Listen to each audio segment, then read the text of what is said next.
When I was a child, my brother would tell me a bedtime story about the man who murdered our father.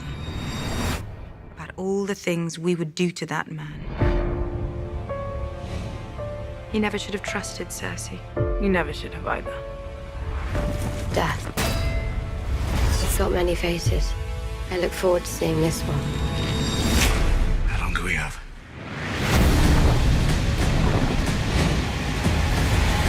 Before the sun comes up tomorrow.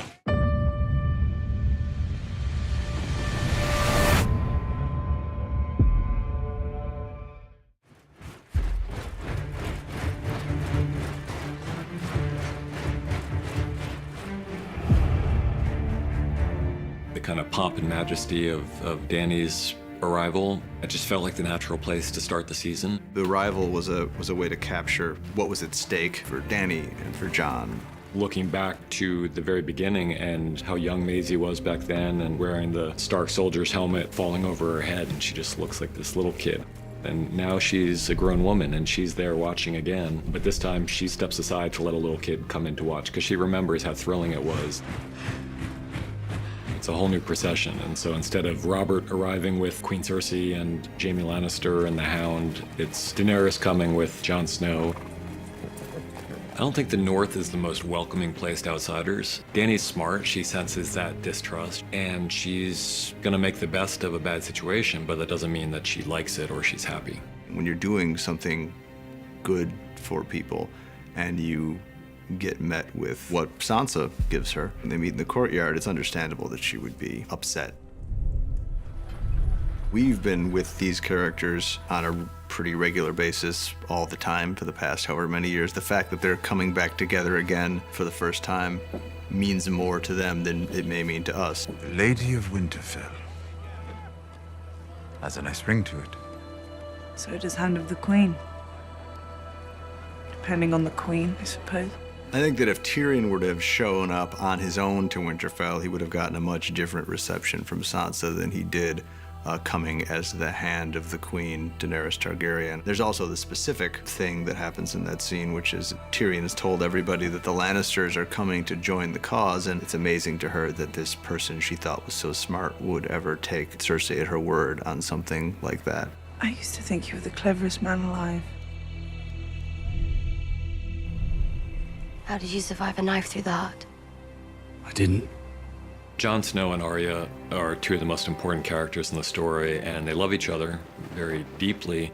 Arya was the only one who treated Jon like a real member of the family when he was a child, and he was the only one who treated her with the respect that she needed when she was a kid. Jon has invited this huge army of foreigners into their home, and Arya understands why he did it, but Arya's on Sansa's side. You're defending her.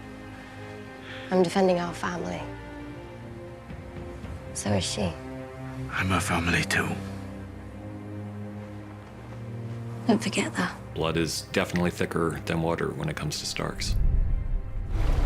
Go on. I don't know how to ride a dragon. Nobody does, until they ride a dragon.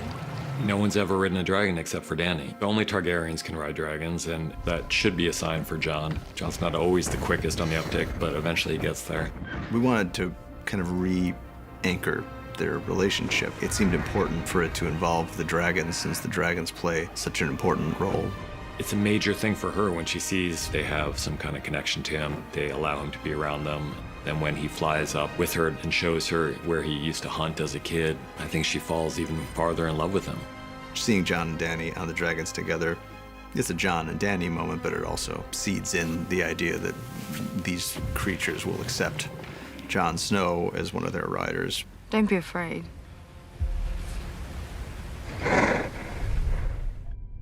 One of the challenges, but also one of the exciting things about this episode, this whole season, is bringing together characters who have never met. Sam has long been one of the more important characters in this story, but he's never seen Queen Daenerys, and yet they're connected by various threads. The obvious one, which we know from the beginning of the scene, is Jorah. Sam saved him, and so Jorah owes Sam this great debt. What none of them realize until midway through the scene is that they have another horrible connection. There are all these things that you know about those characters that the other characters don't know, and some of them are very important. Dany murdered Samwell's father and brother. That's a really complicated thing for Sam because he had a really fraught relationship with his father. You know, Sam's older brother was not a bad person and died really quite bravely, standing by his father's side. John Bradley did an excellent job.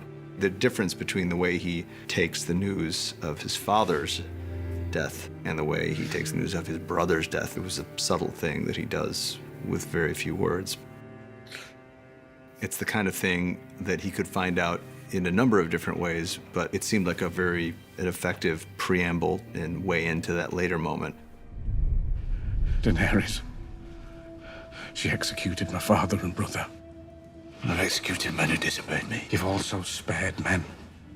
Thousands of wildlings when they refused to kneel. I wasn't a king. But you were. The fact that John's real parents were who John's real parents were is not news to us at this point, but what we don't know is the way that John is going to take this. How's the explosion going to look? Sam, as a brother of the Night's Watch, and John are more brothers than Bran and John ever really were. He knows it's going to hurt John, and it's going to shatter his whole worldview. For all they know, the Army of the Dead could attack the next day, and someone has to tell John before that. He's being told something that he both knows is true and can't handle. So he tries to throw things in front of it to prevent him from having to deal with the truth of what he's being told. The thing he throws in front of it here is the fact that it means his father was lying to him his whole life. You've never been a bastard. You are true heir to the Iron Throne. The truth that Samwell tells John is probably the most incendiary fact in the entire world of the show. We chose to play the whole thing on John's face because as great a job as John Bradley is doing presenting this information, he's really just presenting information we know already. Daenerys is our queen. She shouldn't be. There's treason. It's the truth.